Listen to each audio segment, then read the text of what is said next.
পাবে গো।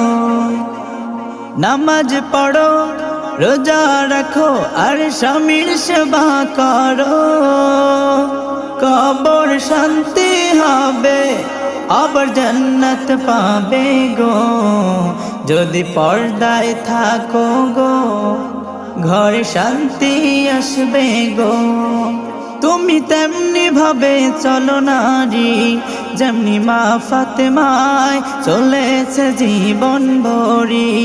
তুমি তেমনি ভাবে চলো নারী, যেমনি মা ফাতেমায় চলেছে জীবন ভরি।